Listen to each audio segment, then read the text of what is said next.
2-3 روز پہلے ایک خاتون جن کو بہن کہتا ہوں، انہوں نے اپنی بچی کے ہاتھ کی بنی ہوئی پینٹنگز مجھے دکھائی. غالباً اس بچی نے کسی وقت مجھ سے پوچھا ہوگا، مجھے یاد نہیں، کہ وہ ٹیکسٹائل ڈیزائننگ میں جائیں یا پینٹنگ کیا کریں. تو میں نے کہہ دیا ہوگا کہ پینٹنگ کر لیں، لیکن ان کے ہاتھ کی پینٹنگز دیکھ کے وہ جو ہم محاورتاً کہتے ہیں کہ حیران و پریشان رہ گیا.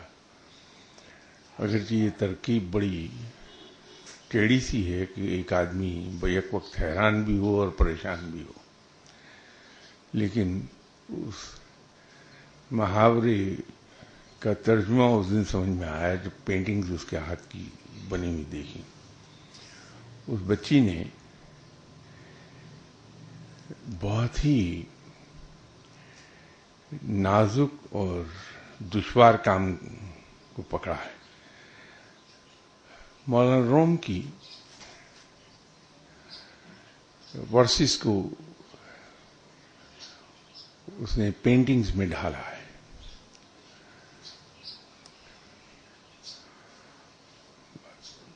جو بھی اس پر موبائل پر پینٹنگز کے امیجز اس بچی نے اپنی والدہ کو بھیجے، وہ سبھی کے سبھی بہت اچھے تھے، لیکن اس میں ایک مولانا روم کے ورڈز ایسی تھی جو مجھے یوں لگا کہ شاید مولانا روم نے 800 سال پہلے ہم لوگوں کے لیے کہی تھی.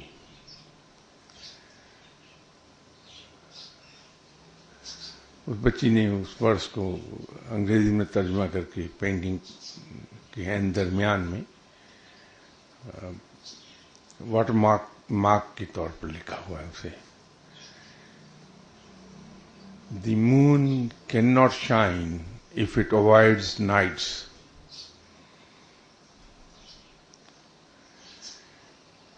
چاند کبھی چمک ہی نہیں سکتا اگر وہ راتوں سے دور بھاگ نہ لے.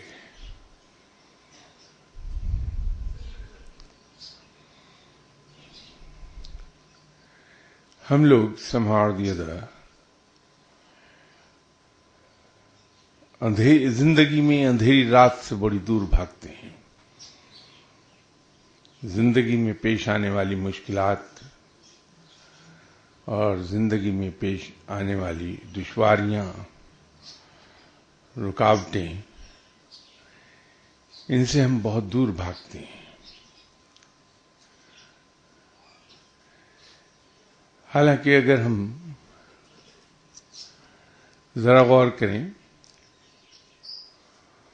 تو پتہ یہ چلتا ہے کہ وہ لوگ جنہوں نے بہت شہرت حاصل کی، جو تاریخ میں یاد رکھے گئے،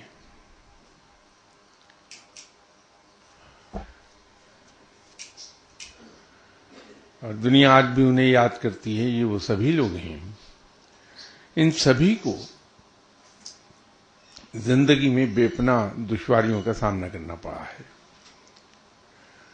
ہم انبیاء کرام کی زندگی پر اگر ایک نظر دوڑا لیں، اس لیے کہ انبیاء کرام کے اللہ کے دوست ہونے میں کوئی شک اور شبہ نہیں ہے، بلکہ امام الانبیاء صلی اللہ علیہ وسلم تو محبوب ہیں رب کے. کسی بھی پیغمبر کی زندگی اٹھا کے ہم دیکھیں تو یا تو وہ پیدائش سے پہلے ہی یتیم ہوئے، پیدائش سے 2-4 مہینے پہلے والد کا انتقال ہو گیا، دنیا میں آئے تو بطور یتیم کے آئے، یا پیدائش کے فوراً بعد والد کی ڈیتھ ہو گئی. لڑکپن تک پہنچتے پہنچتے والدہ بھی کھو دی پیغمبروں نے، سوائے حضرت عیسیٰ کی جن کی والدہ ان کی نوجوانی تک زندہ رہی ہیں۔ جن لوگوں کے ساتھ یہ واقعہ پیش نہیں آیا، جن انبیاء اکرام کے ساتھ، انہوں نے فورسڈ یتیمی گزار لی، جیسے حضرت یوسف علیہ السلام۔ تمام انبیاء کرام کی ابتدائی زندگی، لڑکپن کا زمانہ، نوجوانی کا زمانہ انتہائی سخت مشقت کا ہے، اور پھر جب اعلان نبوت کیا تو اپنی ہی قوم سے بدترین مخالفت کا سامنا کرنا پڑا۔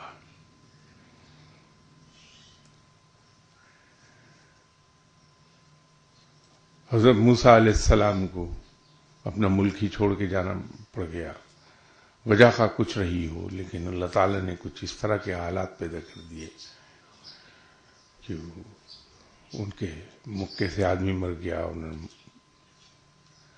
اپنا ملک چھوڑ کے جانا پڑ گیا، تو پھر بکریاں چراتے رہے، مشقت کی زندگی گزاری۔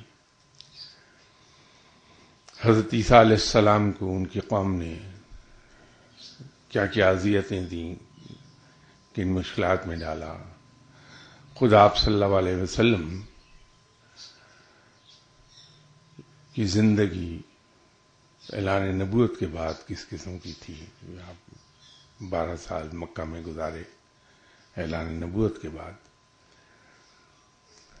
کیا کس قسم کی اور کیا کیا مشکلیں اٹھائی ہیں، تکلیفیں اٹھائی ہیں، پھر اپنا آبائی وطن چھوڑ کر ہجرت کر جانا پڑی۔ اولیاء اکرام کی زندگیوں کو دیکھ لیں آپ،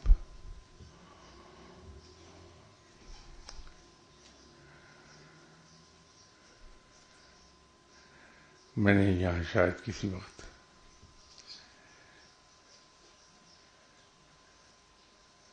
ایک قصہ سنایا تھا کہ ارسطو کوئی نکتہ پھنس جاتا تھا، بحث ہو جاتی تھی احباب کے درمیان، تو پھر کئی روز گھر نہیں آ پاتے تھے۔ تو ایک مرتبہ کسی ایسے ہی بحث میں وہ پھنس گئے۔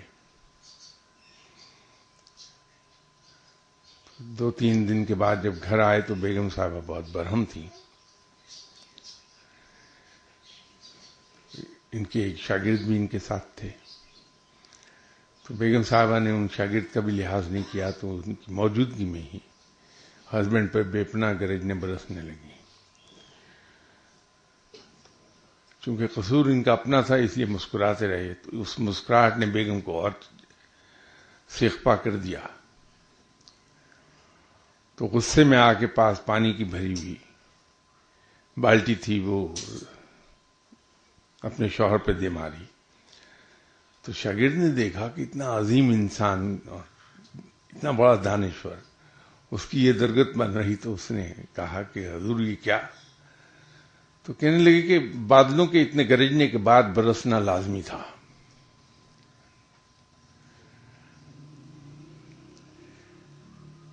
تو اولیاء کرام میں اگر آپ چلے جائیں، دانشوروں کو دیکھ لیں، سائنسدانوں کو دیکھ لیں، تو سوائے ایکسیپشنل کیسز کے اکثریت ان کی ہے جن کی بیگمات بہت ہی زورور اور ڈنڈے والی ہوتی ہیں۔ یہ تمام لوگ جو مشکل زندگی گزارتے ہیں، زندگی کا ایک پہلو ان کا بڑا شدید ہوتا ہے، بہت ہی سخت اور بہت دشواریوں سے بھرپور زندگی گزارتے ہیں، لیکن اس کے انعام کے طور پر رب تعالیٰ انہیں ایک ایسی عزت اور ایسی شہرت عطا کر دیتا ہے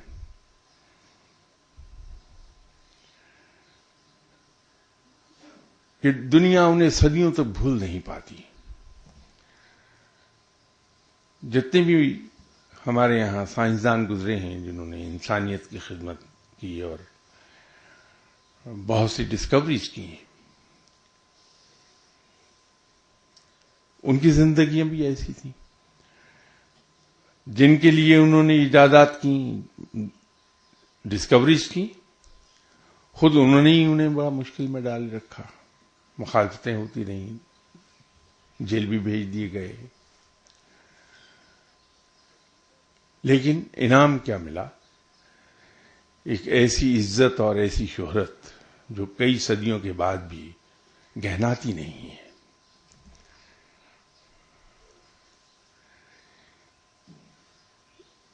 کسی چیز کو بھی عظمت صرف انسان ہی نہیں ہے، انسان کے علاوہ بھی عظمت ملتی ہی پس جانے کے بعد ہے۔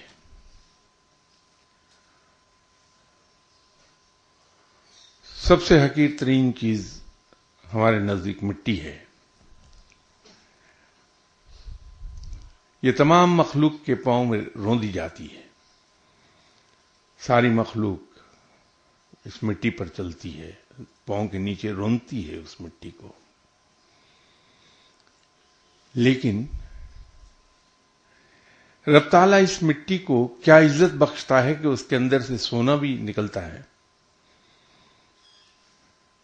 یورینیم بھی نکلتا ہے، ہیرا بھی اسی مٹی کے نیچے ہے،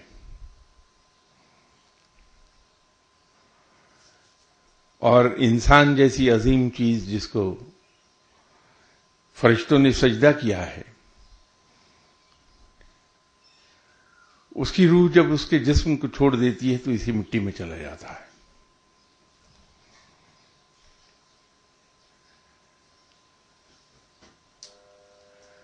تو یہ عظمت مٹی کو اس لیے حاصل ہوتی ہے کہ وہ لوگوں کے پاؤں میں روندی جاتی ہے۔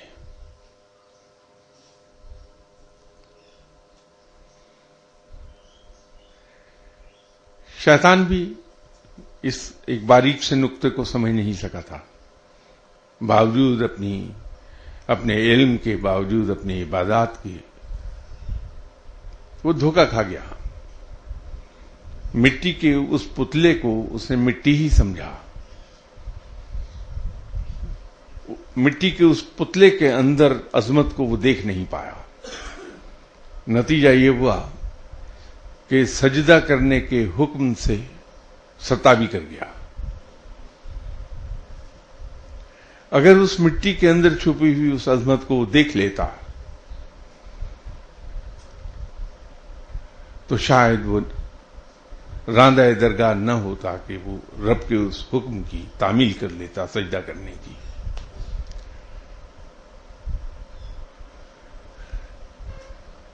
تو بظاہر جو چیزیں ہمیں بہت معمولی دکھائی دیتی ہیں،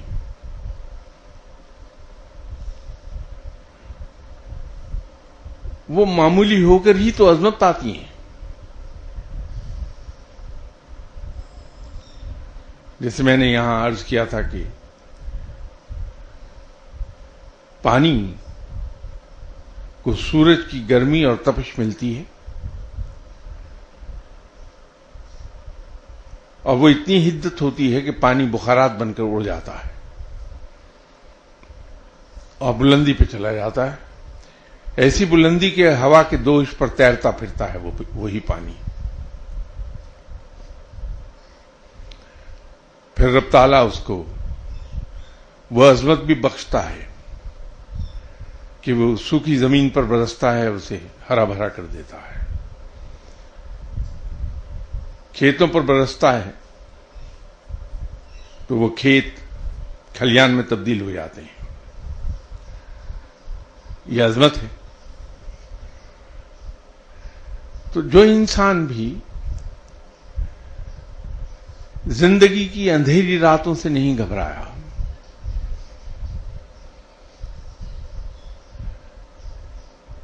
وہ چمکا ہے، چاند کی طرح چمکا ہے۔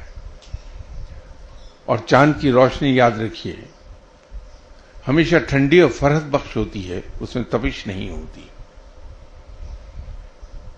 وہ لوگوں کے ذہنوں کو سکون بخشتی ہے، وہ انسان کے لیے سودنگ ہوتی ہے، اس میں وہ تیزی نہیں ہوتی جو سورج کی روشنی میں ہے۔ تو وہ انسان جو دنیا میں مشکلات کو ہنس کھیل کر فیس کرتے ہیں، اپنی زندگی کا حصہ سمجھ لیتے ہیں کہ جس طرح خوشی ہے اسی طرح غمی بھی میری زندگی کا حصہ ہے، جس طرح سکھ ہے وہاں دکھ بھی میری زندگی کا حصہ ہے، اگر سکھ میں نے انجوائے کیے ہیں تو دکھ بھی میں ہی سہوں گا، ایسے مجھے ہی سہنے ہیں وہ، اگر میں نے تندرستی کو انجوائے کیا ہے تو بیماری کو بھی میں نے ہی جھیلنا ہے، اگر میں نے خوشحالی دیکھی ہے تو تندرستی کو بھی میں ہی گزاروں گا۔ تو جب ایک چیز گزارنا ہی ٹھہری کہ اس سے کوئی مفر ممکن نہیں ہے، اس کو اوائڈ نہیں کیا جا سکتا، جو دکھ جھیلنا ہی ہے تو پھر اسے ہنستے کھیلتے کیوں نہ جھیلا جائے بجائے روتے ہوئے جھیلنے کے۔ برداشت تو ہمیں کرنا ہے، روتے ہوئے کریں گے وہ صرف برداشت رہ جائے گا، اور اگر اسے ہنسی خوشی ہم نے نہ صرف ایکسپٹ کیا بلکہ گزار لیا تو وہ صبر کے زمرے میں آ جائے گا، اور صبر کے زمرے میں جو چیز آتی ہے اس کا انعام بہت بڑا ہے، کہ قرآن کے الفاظ میں صبر، اللہ صبر کرنے والوں کے ساتھ ہے۔ تو اگر رب کا ساتھ مل گیا کسی کو، اس سے بڑا انعام کیا ہوگا دنیا میں۔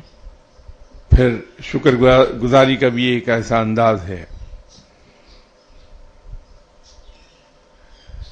شکر گزاری یہ نہیں کہ میں زبان سے کہتا پھروں کہ اللہ کا بڑا شکر ہے،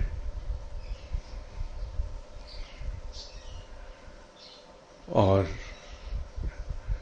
لوگوں کے پاس جا کے میں کہتا رہوں کہ میرے تو کوئی کام ہوتا ہی نہیں، ہر کام میں رکاوٹیں ہیں، میں مٹی کو ہاتھ لگاتا ہوں، سونے کو ہاتھ لگاتا ہوں وہ مٹی ہو جاتی ہے، کبھی کوئی کام ہوا ہی نہیں، ویسے اللہ کا بڑا شکر ہے۔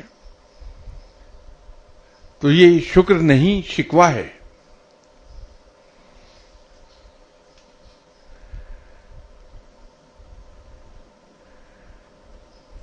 شکر تو یہ ہے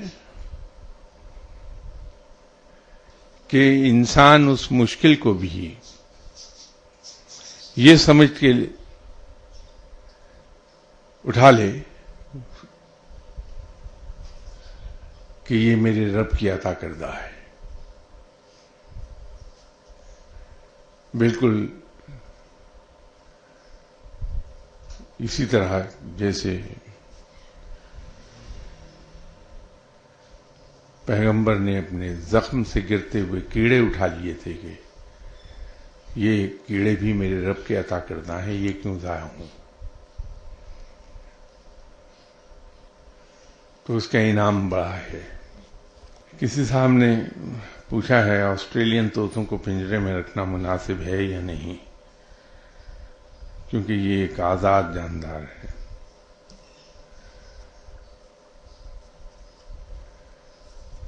جو چیزیں آزاد ہیں ہمیں حق نہیں کہ ہم انہیں قید کر کے رکھیں، آزاد چیزوں کو آزاد ہی رہنے دینا چاہیے۔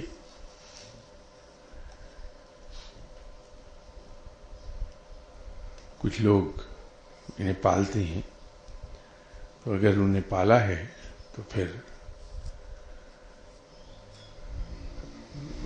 ان کی پوری احتیاط کیجیے اور ان کی دیکھ بھال اپنی ذات سے زیادہ کیجیے، اس لیے کہ اس کی ذمہ داری ہم نے اٹھا لی ہے، کیونکہ ہم نے اسے پنجرے میں بند کر دیا ہے۔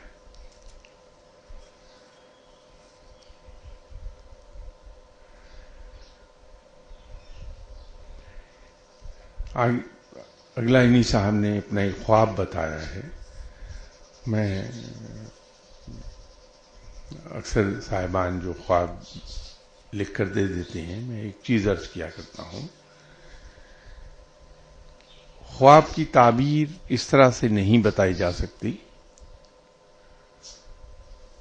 وہ اگر بتائی بھی جائے تو مناسب نہیں ہوگی. خواب کی تعبیر جاننے کے لیے کئی ایک چیزوں کا ہونا بڑا ضروری ہے. ایک تو یہ کہ خواب دیکھنے والے انسان کی روحانی کیفیت کیا ہے، رات کے کس حصے میں وہ خواب دیکھا گیا ہے.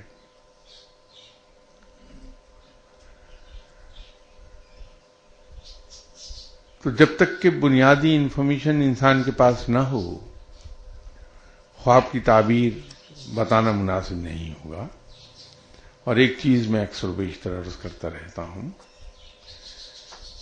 حالانکہ اصولی طور پر یہ کنسرن میرا نہیں ہونا چاہیے، لیکن عجیب بات یہ ہے کہ میں اس پر زیادہ کنسرن شو کرتا ہوں، شاید زیادتی کر رہا ہوں آپ لوگوں کے ساتھ، کہ یہ جو ہمارے ذاتی معاملات ہیں،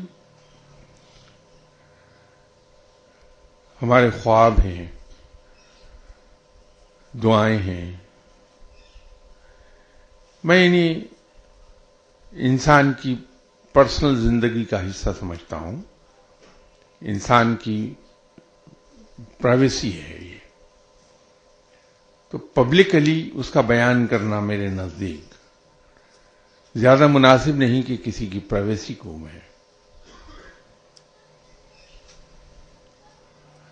اس طرح سے بریچ کر دوں. جو ذاتی چیزیں ہیں اپنی، اس کا جواب میں ضرور دوں گا، لیکن وہ آپ علیحدگی میں مجھے بتا دیجئے کہ آپ کا ایک بھرم قائم رہ جائے.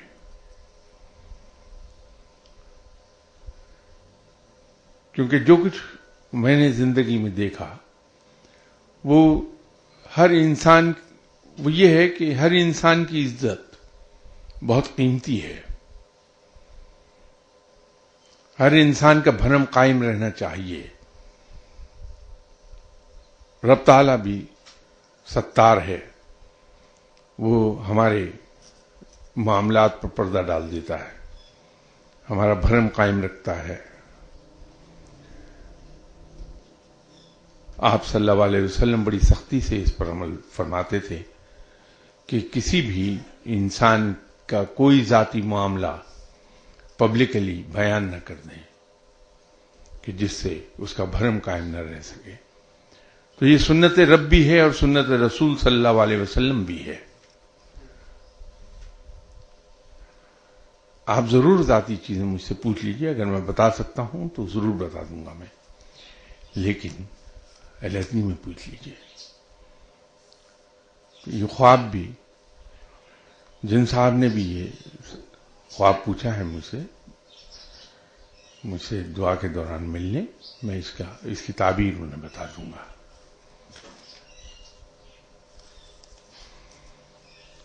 اور ایک اور خواب کے ضمن میں عرض کر دوں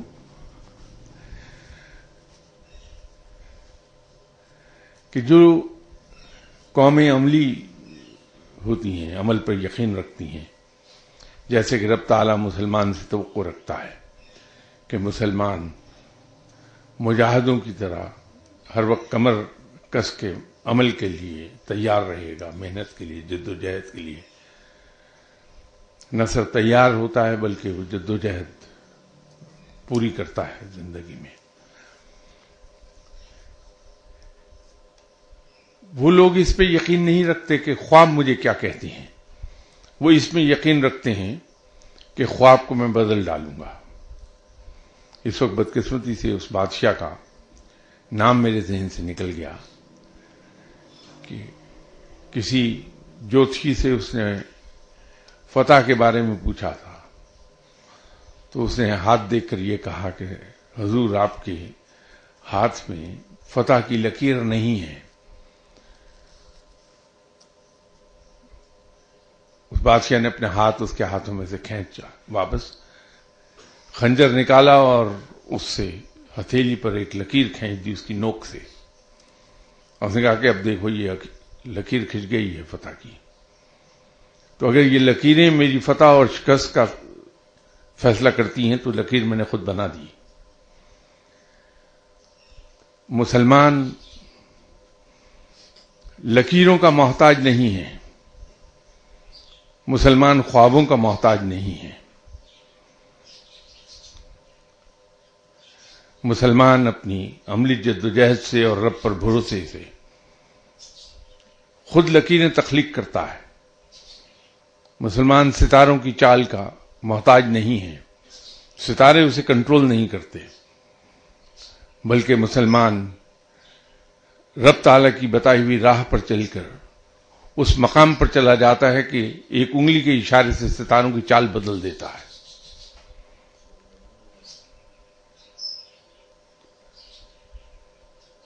میں اور آپ سب اس پر ایفرٹ کریں کہ بجائے اس کے کہ ہم ستاروں کی چال سے کنٹرول کیے جائیں، اسٹرالوجسٹ ہمیں یہ کہے کہ اب فلاں ستارہ فلاں جگہ سے فلاں جگہ چلا گیا تو ہماری زندگی میں تبدیلی آئے گی، ہم ستاروں کی چال انگلی سے بدل دیں، اور یہ میں نے بدلتی اپنی آنکھوں سے دیکھی ہے۔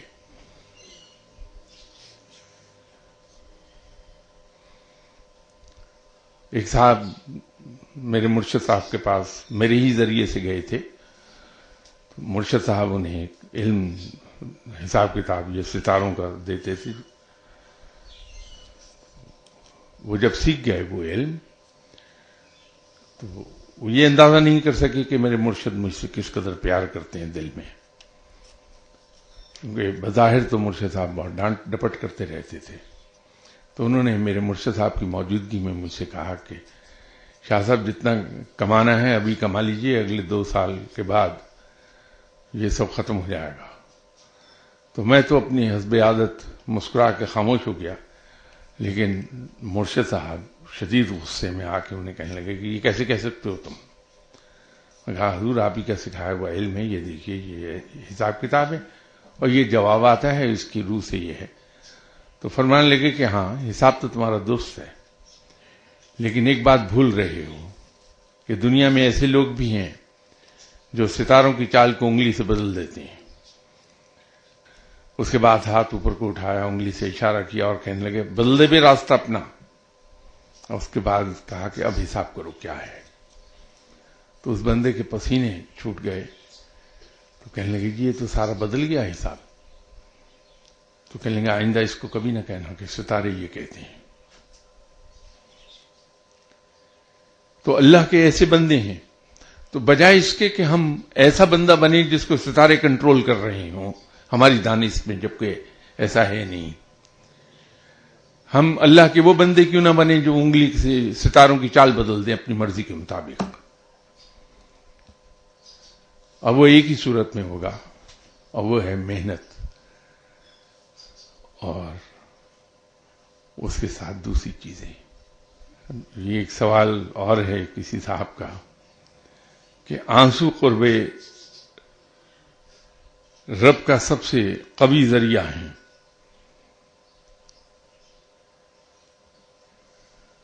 حضور آئی وش کہ ایسا ہوتا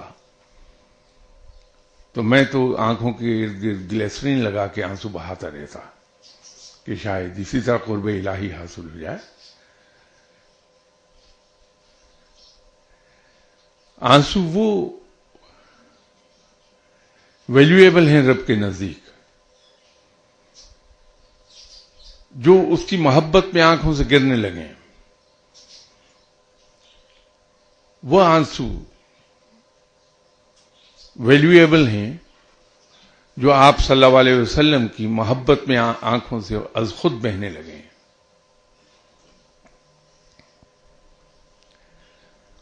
اور اس کے برعکس یہ یاد رکھیے کہ اگر مسلمان کی آنکھ سے آنسو اپنے دکھ پر ٹپکتا ہے تو لائق تحسین نہیں ہے، وہ کمزوری کی علامت ہے۔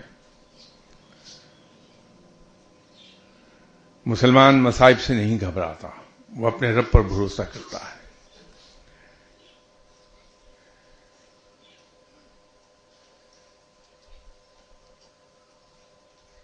ان ظاہری نشانیوں پر ہم نہ جائیں.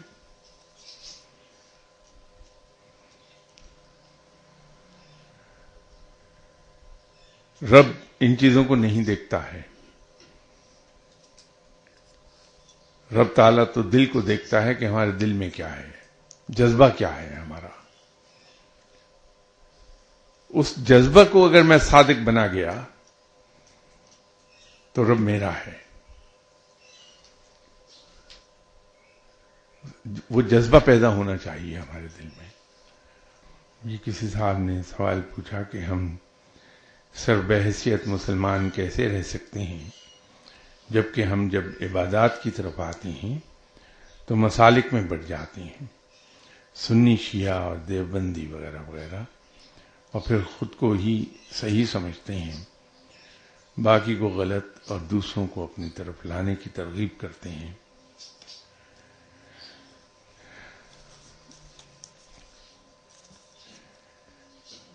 بھائی یہ سب پڑھے لکھے لوگوں کی باتیں ہیں جو آپ نے لکھ ڈالی. مجھ جیسا ان پڑھ آدمی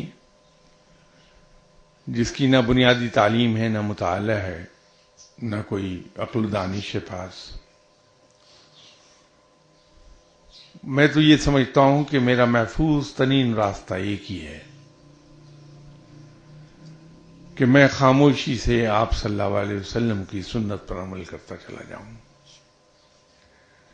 تو اگر ہم آپ صلی اللہ علیہ وسلم کی سنت پر عمل کرتے ہیں تو وہاں نہ کوئی مسلک ہے، نہ کوئی فقہی مسائل ہے، نہ کوئی اختلاف ہے، نہ کہیں مطابقت ہے. وہاں تو صرف ایک ہی چیز ہے کہ آنکھیں بند کر کے آپ صلی اللہ علیہ وسلم کے عملی طور پر بتائے گئے راستے پر عمل پر آنکھیں بند کر کے چلتا چلا جائے انسان. تو یہ میرا یقین ہے کہ وہ راستہ جو آپ صلی اللہ علیہ وسلم نے بتایا ہے، عملی طور پر کر کے دکھایا ہے، اگر اس پر ہم آنکھیں بند کر کے چلتے چلے جائیں بغیر کچھ سوچے تو وہ یقیناً ہمیں اس منزل کی طرف لے جائے گا جہاں سب خیر ہی خیر ہے. آپ صلی اللہ علیہ وسلم کی سنت مبارکہ پر عمل کرتے ہوئے کہیں کوئی مسلک آڑے نہیں آئے گا. تو ہم ان چیزوں کو بھول جائیں. عقائد اور مسلک سب کے قابل احترام ہیں، ہم سب کو احترام کرتے رہیں، لیکن عمل صرف اس راستے پہ کرتے چلے جائیں جو آپ صلی اللہ علیہ وسلم نے دکھایا ہمیں. تو پھر کوئی خطرہ نہیں کہ ہم فرقوں میں بٹ جائیں گے. کسی صاحب نے لکھا ہے کہ مختلف لوگوں سے سنا ہے کہ اسلام میں انشورنس حرام ہے. اسلامی نقطہ نظر کے مطابق انشورنس کے بارے میں انشورنس پہ کچھ نظر ڈالیے. اگر کوئی کمپنی اپنے ملازم کو میڈیکل کی سہولت دے اور اسے کسی کمپنی سے انشورڈ کروائے تو کیا ملازم کے لیے یہ سہولت لینا جائز ہے؟ اسی طرح بینکنگ سیکٹر میں ملازمت کی جا سکتی ہے.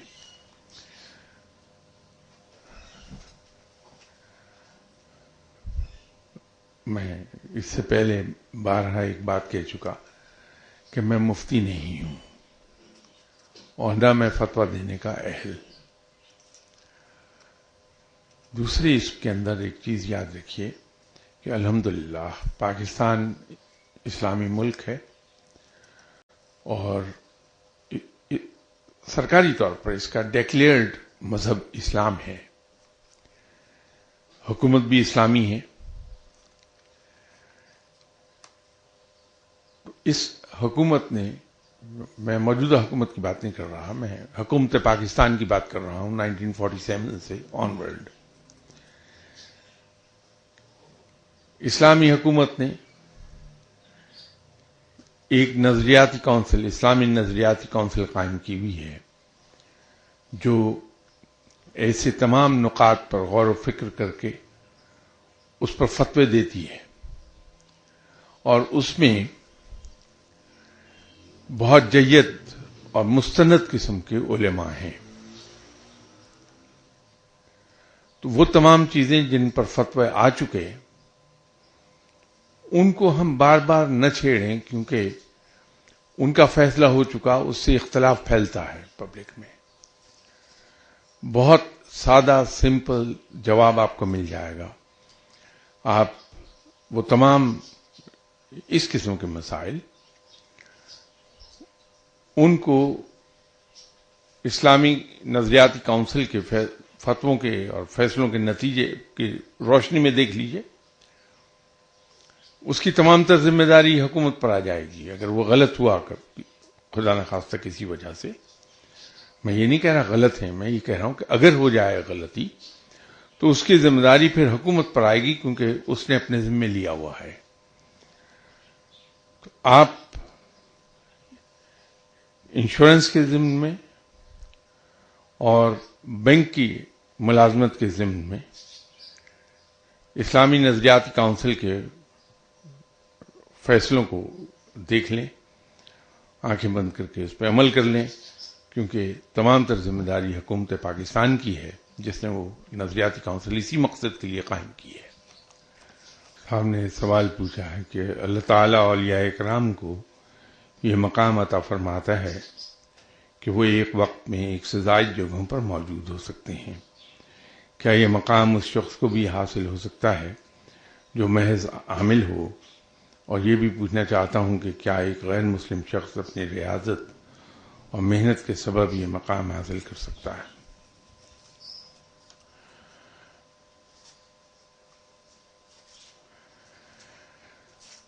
ولایت کا ایک مقام ہے ابدال. جب کوئی ولی اللہ اس مقام پر پہنچتا ہے تو وہ بیک وقت کئی جگہوں پر دیکھا جاتا ہے. جب وہ اس سے آگے چلا جائے تو پھر وہ دوسرے معاملات میں چلا جاتا ہے، ان سے اوپر ہو جاتا ہے. عامل ایک ڈیفرنٹ لائن ہے، اس میں یہ مقام نہیں آتے، یہ ولایت میں آتے ہیں.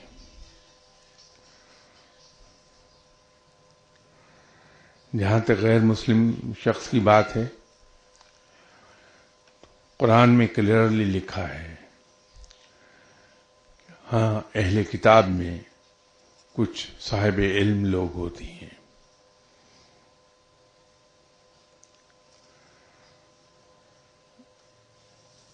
وہ لوگ جو اہل کتاب ہیں ان کے یہاں بھی صاحبان علم ہیں، یہ رب کا اپنا فرمایا ہوا ہے.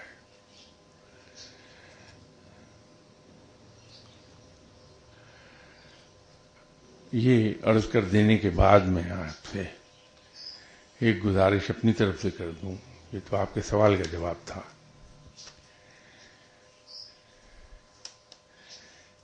دیکھیے، ہماری صحت پر کوئی اثر نہیں پڑتا کہ ایک شخص 10 جگہوں پر دیکھا گیا، میری صحت پر کیا اثر پڑے گا اس کا؟ اس نے محنت کی ہے، اس مقام پر جا پہنچا ہے، ٹھیک ہے، اللہ تعالیٰ اسے مزید ترقی عطا فرمائے. لیکن بحیثیت مسلمان میری صحت پر اثر کیا پڑ رہا ہے اس کا؟ کچھ بھی نہیں.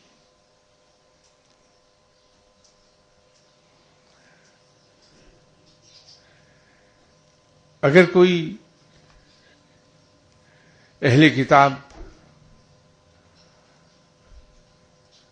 کرامات، جس کو نان مسلم کے لیے استدراج کہا جائے گا، اگر وہ کسی استدراج کا اظہار کر دیتا ہے یا اس سے ہو جاتا ہے اظہار، تو اس سے میری صحت پر کیا اثر پڑتا ہے؟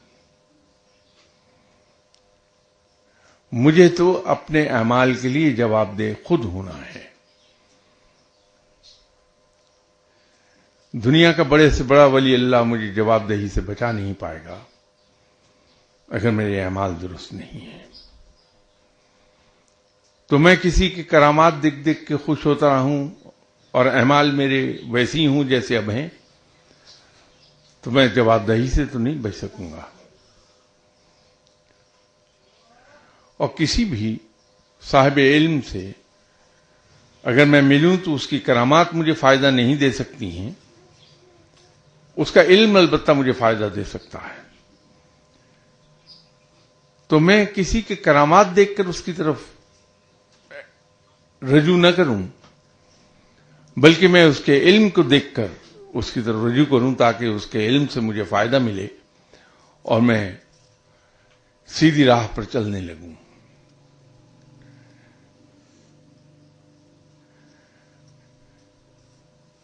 ہم یہ غلط سمجھتے ہیں کہ جو شخص مستجاب الدعوات ہے وہ بہت بڑا ولی اللہ ہے. دنیا میں ایک آدمی مجھے بتا دیجئے، اس وقت 6 ارب کی آبادی ہے، ایک آدمی نکالیے بمائے کافر کے، بمائے مشرک کے، جس کی دعا رب نے قبول نہ کی ہو، جسے رب نے کچھ عطا نہ کیا ہو. حالانکہ شرک کو کنڈیم کیا رب نے پوری قوت کے ساتھ، بڑی شدت سے کنڈیم کیا ہے، لیکن مشرکوں کو بھی سنتا ہے، مشرکوں کو بھی عطا کرتا ہے، اس کی دعائیں بھی، ان کی دعائیں قبول ہوتی ہیں. ہوا میں سادھو بھی اڑ لیتا ہے.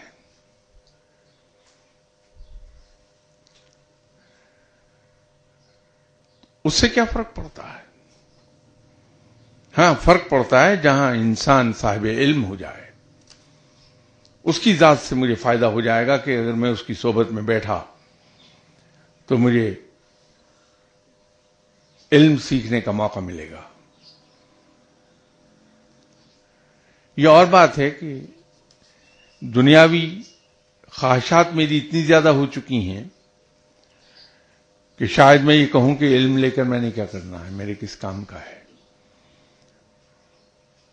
مجھے تو وہ آدمی بتائیے جو دعا کرے تو ساری دنیا کی دولت میرے گھر میں آ جائے اور میری غربت دوسروں میں ہو جائے، چلی جائے.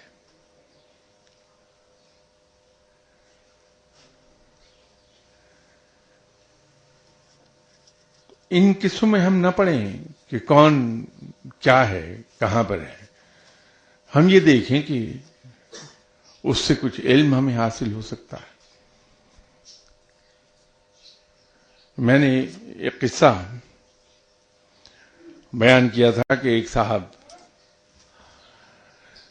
صاحب علم کے پاس جایا کرتے تھے جب انہیں 30-35 سال ہو گئے جاتے ہوئے، تو ان کے مرشد نے انہیں حکم دیا کہ تم شہر سے باہر جو جنگل ہے اس میں چلے جاؤ اور یہ وظیفہ 40 دن تک پڑھو، اور جنگل کے عین درمیان میں بیٹھنا تاکہ وہاں سے گزرنے والے لوگوں کی وجہ سے تمہاری توجہ، تمہاری ڈسٹریکشنز نہ ہوں.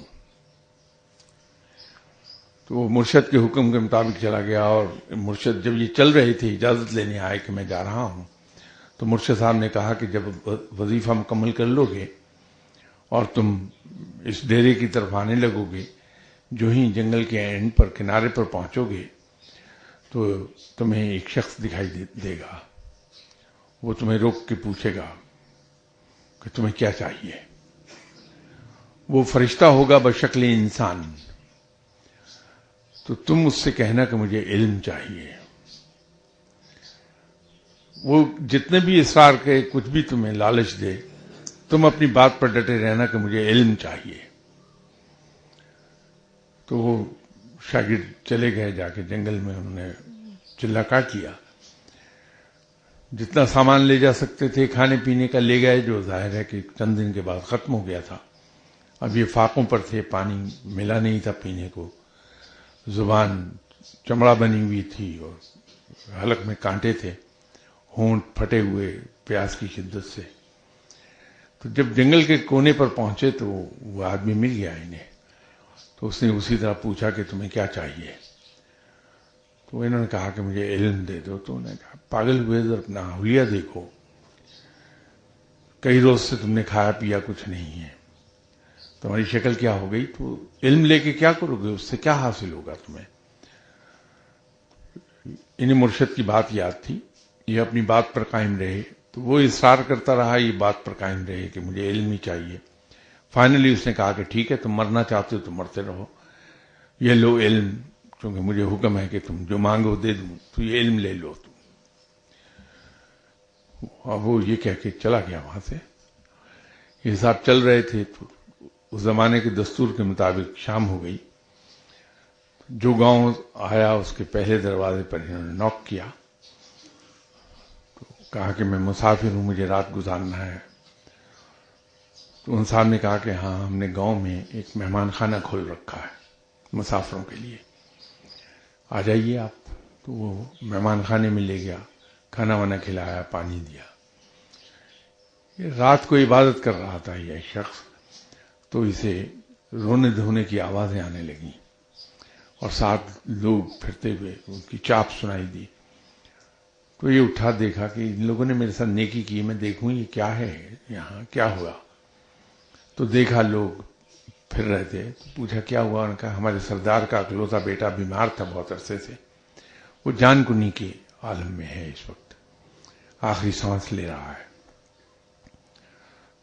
رب نے اسے علم عطا کر دیا تھا، تو اسے کہا کہ اچھا ایسے کرو کہ تم لوگوں کے گھر کے باہر پودے بہت ہو گئے، ان میں ایک بوٹی ہے اس طرح کی، اس کے پتے انگلیوں میں لے کے مسلو، اس سے جو رس نکلے وہ بچے کے حلق میں ٹپکا دو، بچہ بچ جائے گا.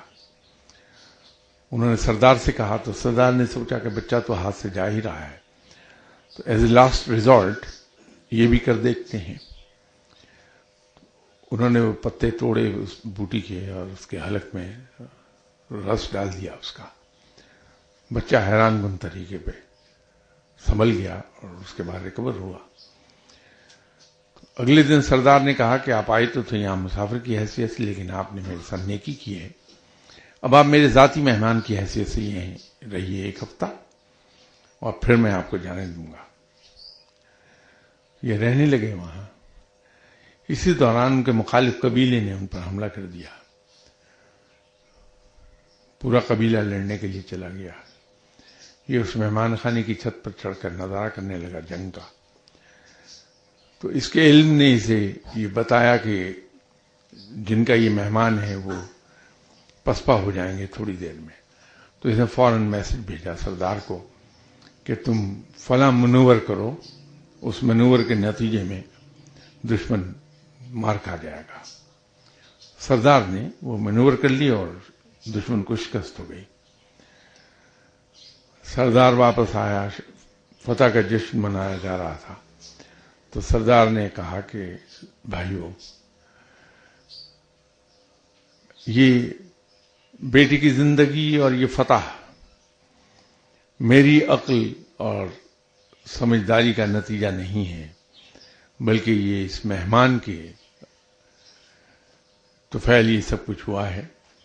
اور میں دیانتداری سے یہ سمجھتا ہوں کہ سردار بننا اس مہمان کا حق ہے، میرا نہیں، کہ جو اتنا صاحب عقل ہے.